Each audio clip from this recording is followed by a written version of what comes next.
शीतला माता की कथा। बसौड़ा की कहानी।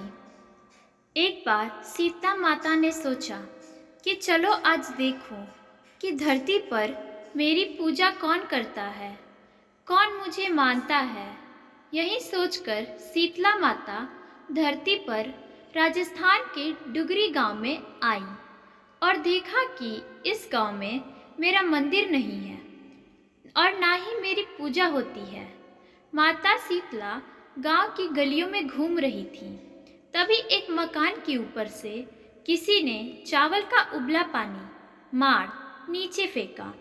वह उबलता पानी शीतला माता के ऊपर गिरा, जिससे शीतला माता के शरीर में फफोले और छाले पड़ गए।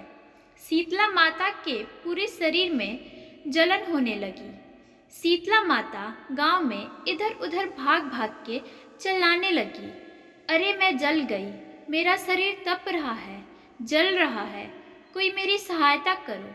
लेकिन उस गांव में किसी ने शीतला माता की सहायता नहीं की। वहीं अपने घर के बाहर एक कुम्हारन महिला बैठी थी।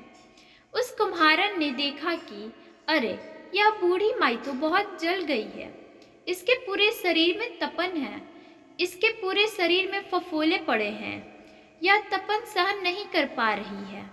तब उस कुम्हारन ने कहा, माँ तू यहाँ आकर बैठ जा, मैं तेरे शरीर के ऊपर ठंडा पानी डालती हूँ। कुम्हारन ने उस बूढ़ी माई पर खूब ठंडा पानी डाला और बोली, हे माँ, घर में रात की बनी हुई रबड़ी रखी है और थोड़ा दही भी है, तू दही रबड़ी खा ले। जब बूढ़ी माई ने ठंडा ज्वार के आटे की रबड़ी और दही खाया तो उसके शरीर को ठंडक मिली। तब उस कुम्हारन ने कहा, आ माँ बैठ जा, तेरे सिर के बाल बहुत बिखरे हैं, ला मैं तेरी चोटी गूंथ देती हूँ।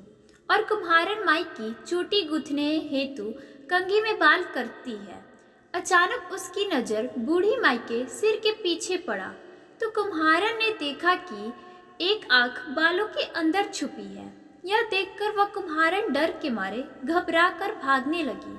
तभी उस बूढ़ी माई ने कहा, रुक जा बेटी, तू डर मत, मैं कोई भूत प्रेत नहीं हूँ, मैं शीतला देवी हूँ। मैं तो इस धरती पर देखने आई थी कि मुझे कौन मानता है, कौन मेरी पूजा करता है। इतना कहकर माता चार भुजा वाली हीरे जवाहरात के आभूषण पहने, सिर पर स्वर्ण मुकुट धारण किए अपने असली रूप में प्रकट हो गई। माता के दर्शन कर कुम्हारन सोचने लगी कि अब मैं गरीब इन माता को कहाँ बैठाऊं। तब माता बोली, हे बेटी, तुम किस सोच में पड़ गई। तब उस कुम्हारन ने हाथ जोड़कर आंखों में आंसू बहते हुए कहा, हे माँ, मेरे घर में तो चारों तरफ दरिद्रता बिखरी हुई है, मैं आपको कहाँ बिठाऊं। मेरे घर में ना तो चौकी है, ना बैठने का आसन ही। तब शीतला माता प्रसन्न होकर उस कुम्हारन के घर पर खड़े हुए गधे पर बैठकर एक हाथ में झाड़ू, दूसरे हाथ में डलिया लेकर उस कुम्हारन के घर की दरिद्रता को झाड़कर डलिये में भरकर फेंक दिया और उस कुम्हारन से कहा, हे बेटी, मैं तेरी सच्ची भक्ति से प्रसन्न हूँ, अब तुझे जो भी चाहिए मुझसे वरदान मांग लो। तब कुम्हारन ने हाथ जोड़कर कहा, हे माता, मेरी इच्छा है कि अब आप इसी डुगरी गांव में स्थापित होकर यही निवास करें और जिस प्रकार आपने मेरे घर की दरिद्रता को अपने झाड़ू से साफ कर दिया, ऐसे ही आपको जो भी भक्त होली के बाद की समाप्ति को भक्ति भाव से पूजा करें, अष्टमी के दिन आपको ठंडा जल, दही व बासी ठंडा भोजन चढ़ाए, उसके घर की दरिद्रता को दूर करना एवं आपकी पूजा करने वाली महिला का अखंड सुहाग रखना, उसकी गोद हमेशा भरी रखना।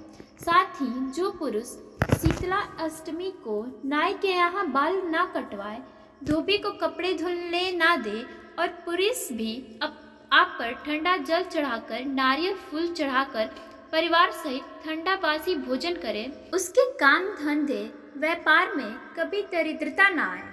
तब माता बोली, तथास्तु। हे बेटी, जो तूने वरदान मांगे हैं मैं सब तुझे देती हूँ। हे बेटी, तुझे आशीर्वाद देती हूँ कि मेरी पूजा का मुख्य अधिकार इस धरती पर सिर्फ कुम्हार जाति का ही होगा। तभी उसी दिन से डुगरी गांव में शीतला माता स्थापित हो गई और उस गांव का नाम हो गया सील की डुगरी। सील की डुगरी भारत का एकमात्र मुख्य मंदिर है। शीतला समाप्ति के दिन यहाँ बहुत विशाल मेला लगता है। शीतला माता की जय।